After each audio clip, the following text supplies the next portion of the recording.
बोलती पुस्तके. ज्यांना वाचनाचा नाद, त्यांना बोलती पुस्तके घाली साद. आमचं चॅनल सबस्क्राईब करा आणि सबस्क्राईब करायला इतरांनाही सांगा. नमस्कार श्रोते मित्र हो. बोलती पुस्तके सादर करीत आहेत ज्येष्ठ लेखिका शुभांगी भडबडे लिखित कादंबरी पिंपळ, प्रकरण 8. 1 महिन्यात साहेब बरे झाले. प्रचंड अशक्तपणा त्यांना आला होता. घरातल्या घरात फिरत होते. उत्साहाने कामाला लागले होते. महेश, पहिला हार्ट अटॅक आला तेव्हा अनुपमाची आई मला सोडून गेली. तेव्हा आपण आपल्या पत्नीवर किती प्रेम करत असतो याची कल्पना ती सोडून गेल्यावर अधिक येते. तिचे अस्तित्व तिच्या नसण्याने अधिक जाणवतं. आता तर तशी घटना नव्हती. सारं काही सुरळीत होतं. मग हृदयाने विदीर्ण व्हावं असं काय घडलं? साहेब गप्प बसले. महेशच्या मनात आले, निमित्त कुठलंही असलं तरी आपण मात्र पुरतो फसलो आहोत. अखेर आपण आपली स्वप्न गाठोड्यात बांधून खुंटीला टांगली आणि तेव्हाही आणि आत्ताही पैशाच्या मागे लागलो. परिश्रमाने सातत्याने प्रतिष्ठा नकळत येत राहिली. पैसा मिळू लागला. पण आई वडिलांकडे त्या पैशाला अनेक वाटा फुटू लागल्या. कधी घर बांधायचं, बहिणींची शिक्षणं, घराचा टॅक्स, बाबूजींचं आजारपण आणि असंच काहीतरी. त्या पैशाच्या मागे आपण आपलं जगणंच कोंडून घेतलंय हे कुणालाच कळत नाही. चालताना दम लागलाय. वेळ जसा मला वेढून गेलाय. थकलो आपण. शांत शांत झोप हवी. पण मनच अस्वस्थ, अशांत. झोप ही दूर पळाली. महेश, साहेबांची संत हाक ऐकून महेश भानावर आला. महेश, अनेकदा आनंदाचे क्षण आपल्याला दिसतात, पण न भेटताच दूरवरून जातात. आपल्या वाट्याला आलेलं जीवन मग समरसून जगता आलं पाहिजे. आपल्याला समजून घेणारं कुणीच नाही. आपले सारे सुखाचे मार्ग बंद झाले आहेत असं वाटतं. तेव्हाच अचानक कुणीतरी येतं, अंतर्मनाला साथ घालतं, रेखाटलेल्या चित्रात रंग भरतं, सुखाचं दार किलकिलं करतं. अशावेळी त्याचं स्वागत करायला आपण संकोचतो, सुखाला दाराबाहेरच ठेवतो. खरं का? महेशला नेमकं कळेना साहेब कोणत्या संदर्भात बोलत आहेत. महेश, आठवणी मग बऱ्या असोत अगर वाईट, मलाला मोहून टाकतात, वेढून आणि झपाटून टाकतात. मला आठवतं माझ्या खेड्यातलं माझं सुखद आणि निर्भय बालपण. आंब्याच्या दाट सावलीत लगोरी खेळायचं. माझ्या आजूबाजूला केवळ मुलीच होत्या, त्यामुळे केवढा भाव मला. त्यातली चित्रा माझ्यासाठी जीव टाकणारी. एखाद्या राजासारखा मान होता मला. संध्याकाळी पाखरं घरी परतावी तसं आम्ही परतत होतो. संपलं, बालपण संपलं. मैत्रिणी आपापल्या घरी गेल्या. माझ्यावर अतिप्रीती करणारी चित्रा मात्र 10वीच्या परीक्षेला पेपर खराब गेला म्हणून गळ्याला फास लावून देवाघरी गेली. चित्रा अशी का वारली? चित्राने माझ्यावर प्रेम केलं, पण माझ्याशी बोलायचं तर पण नाहीच बोलली. चित्रा गेली, कधीही न परतण्यासाठी गेली.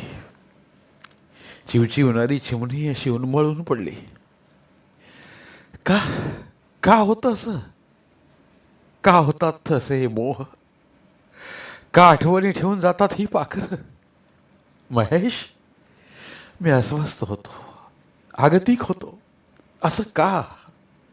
उत्तर शोधताना वेडा होतो मी. महेश साहेबांच्या तोंडून ऐकत होता. प्रत्येकाच्या आयुष्यात येणारे असे सुखद आणि दुःखद क्षण. साहेब अगदी हळवे झाले होते. ते एकदम म्हणाले, खूप खूप सुटतं आपल्या हातातून. महेश, एक कर. त्या बालमैत्रिणीला एकदा भेटून ये. लहानपणाच्या आठवणी माणसाला आयुष्यभर सोबत करतात. तुझी ती स्वप्नप्रिय असलेली, पण महेश, एका विशिष्ट वयानंतर बालपणीचे संदर्भ पुसावे लागतात. तू तू थोडा विचार कर. व्यवहारासाठीही विचार कर. मी तुला विकत घेतलेला नाही, परंतु आज रंगरेखेचा मालक म्हणून तू मला हवा आहेस. त्यासाठी आणि त्या उद्देशाने मी तुला घडवलं नाही. पण दुसऱ्या कोणा नवीन माणसाच्या हाती सारं सोपवणं फार कठीण आहे. त्या माणसाला ह्या कलात इंटरेस्ट असला पाहिजे. त्याचा आत्मा इथे असला पाहिजे. मी तसं पाहणारा होतो. पण जीवन मृत्यूच्या सीमारेषेवर मी द्रोणाचार्य झालो. नुसता अंगठाच नव्हे, तर तुझं जीवनही मागून घेतलं मी. असा विचार आता करू नका साहेब. नियतीच तुमच्या तोंडून बोलली साहेब. महेशला खूप बोलायचं होतं, पण साहेब नुकतेच आजारातून उठले होते. त्यांना शब्दाने दुखावणं महेशच्या जीवावर आलं होतं. पण त्याला असह्य झालं होतं. झुगारून द्यावंसं वाटत होतं सारं. पळून जावंसं वाटत होतं निर्मलाकडे. पण आता पळणं शक्य नव्हतं. निर्मलाची जबाबदारी घेताना व्यवहाराच्या दिशा सांभाळणं भाग होतं. साहेबांनी निर्मलासाठी स्वप्नप्रिया हा शब्द वापरला होता. खरंच किती सांगायचं तुम्हाला, अनेक छोट्या छोट्या प्रसंगातून उमटलेल्या प्रीतीच्या खुणा माझ्या हृदयात कशा जपून राहिल्या आहेत ते. साहेब, सांगू तरी कसं? प्रीतीच्या चांदण्याची शुभ्र फुलं माझ्या मनावर, देहावर कशी बरसलीत ते. अवघा देह गंधित झाला तिला एकदाच घट्ट मिठीत घेतल्यावर.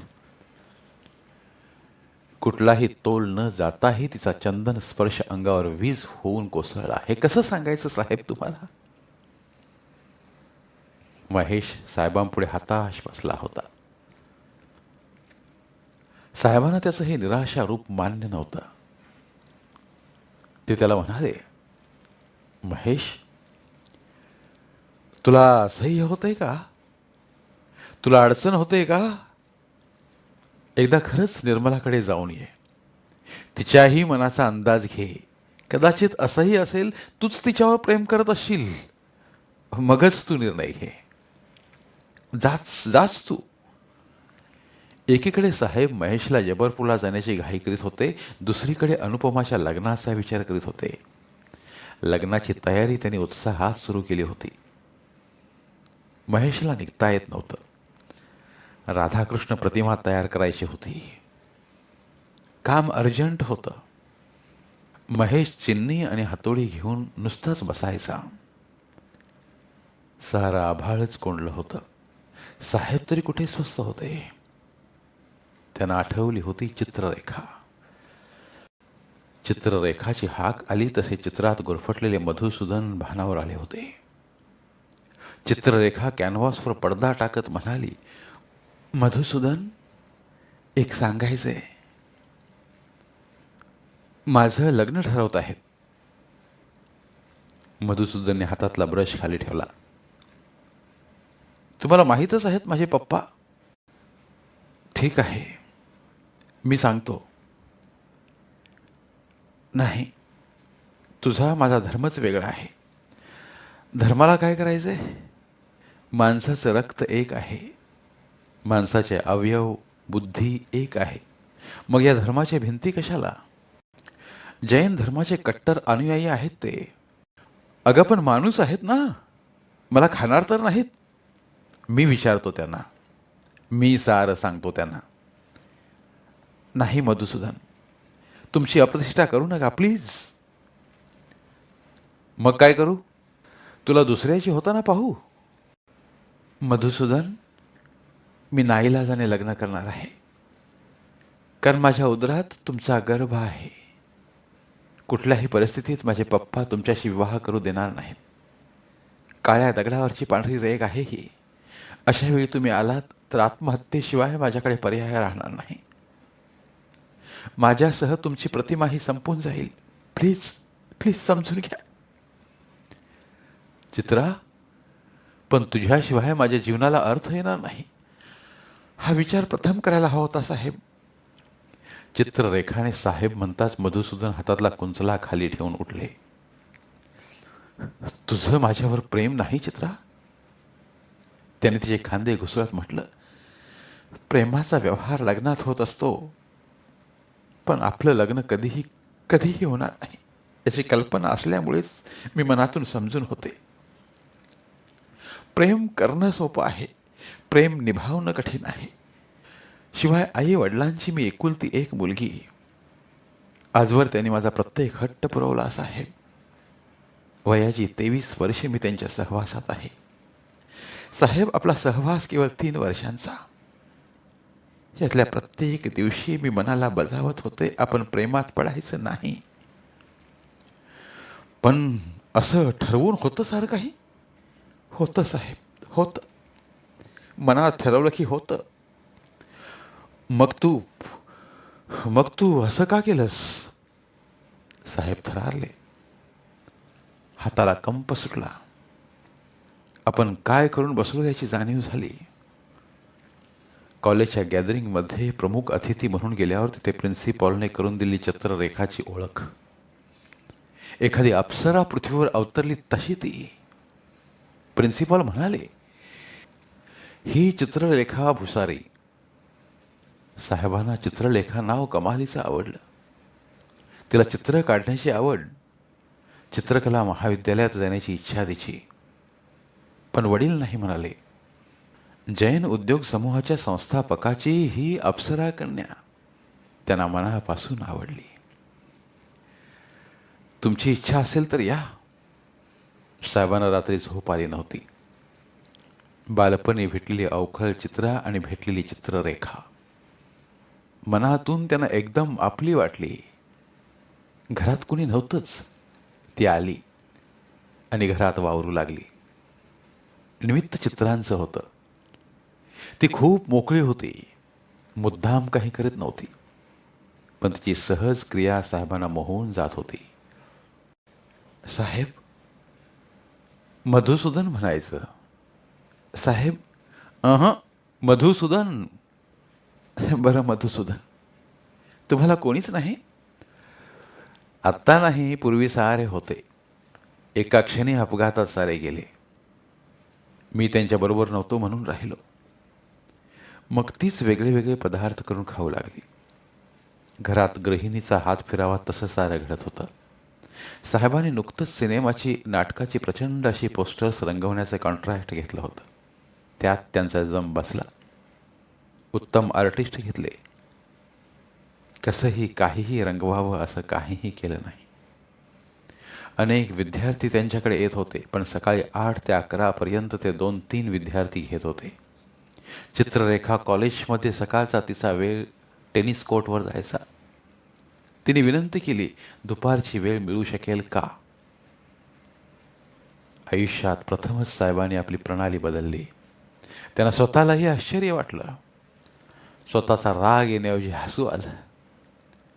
विश्वामित्रांच्या योग साधनेत मेनका यावी तशी ही चित्ररेखा आली असं समजून त्यांनी तिचं स्वागत केलं. चित्ररेखाचा आवाज कमालीचा मधुर होता. साहेब म्हणाले, माझ्या नावातच केवळ मधु आहे, पण तुझ्या प्रत्येक अदाकारीत मधुरता आहे. तुझं लाघवी बोलणं कुणालाही भुरळ घालील असं आहे. एक सांगू, तुला 3 मुली झाल्या की? 3 मुली? बापरे, मुलीच का बरं? तर त्यांची नावं मधुकामिनी, मधुचंदा, मधुवंती अशी ठेवायची. चित्ररेखा हसली होती. चित्ररेखाने वेडच लावलं होतं.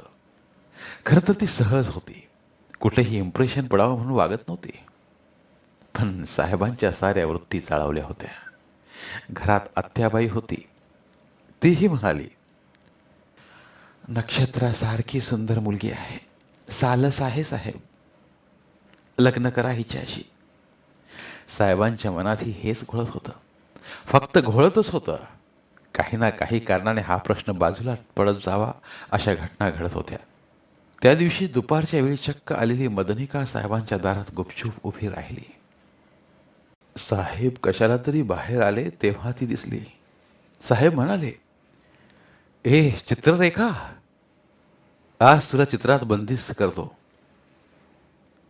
मी निघाले तेव्हा पाऊस नव्हता. तू अशीच यावीस ही ईश्वराची इच्छा होती. ये ये, खरंच आज तुझं सुंदर चित्र काढतो मी. त्याने तिला आणून बसवलं. अंगावर टॉवेल टाकत ते म्हणाले, "खूप थंडी वाजली तर पांघरून घे, तोवर मी चित्र काढतो." अर्ध अधिक चित्र झालं आणि चित्ररेखाला एकाएकी थंडी भरली. बसल्या जागी ती भरभर कापायला लागली. ओल्या कपड्यामुळे झाली तिची अवस्था त्यांच्या लक्षात आली. त्यांनी लगेच ब्लँकेट आणलं. तरीही तिची थंडी कमी होईना. त्यांना काय करावं सुचेना. "चित्ररेखा, तू कपडे बदल, ओले आहेत." तिच्या तोंडून शब्दही फुटत नव्हते. तिला उभंही राहता येत नव्हतं. त्याने तिला उचलून पलंगावर आणलं. 2-3 ब्लँकेट्स अंगावर घातली. परंतु तिच्या शरीराचा थरकाप कमी झाला नाही. त्यानेही आत्याबाईला बोलावून तिचे कपडे बदलायचे ठरवले. पण आत्याबाई दुपारीच तिच्या ओळखीच्या घरी गेली होती. ती अद्याप परतली नव्हती. काय करावं त्यांना सुचत नव्हतं. त्याने अखेर रूम हीटर लावला. काही वेळाने थंडी थांबली. साहेब तिच्याजवळ बसले. तिच्या केसावरून हात फिरवत त्याने विचारलं, "बरं वाटतं ना आता?"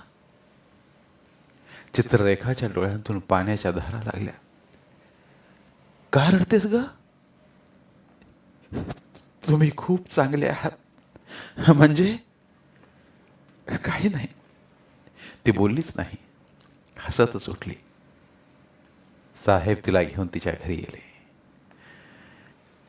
धन्यवाद. उर्वरित कादंबरी पुढील भागात.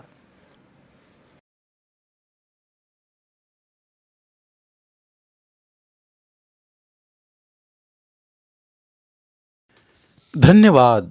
प्रिय श्रोते मित्र हो, आपल्यासाठी एक आवाहन. आमच्या चॅनलच्या प्लेलिस्ट विभागात तुमच्यासाठी शेकडो कादंबऱ्यांचे ऑडिओ बुक्स उपलब्ध आहेत. तिथे प्रत्येक कादंबरीचे सर्व भाग एकत्रित मिळतील. त्यामुळे सध्या सुरू असलेल्या क्रमशः कादंबरीच्या पुढील भागासाठी वाट पाहण्याची गरज नाही. तुमच्या वेळेनुसार तुम्ही संपूर्ण कादंबरी सलगपणे ऐकू शकतात आणि साहित्याचा आस्वाद घेऊ शकता.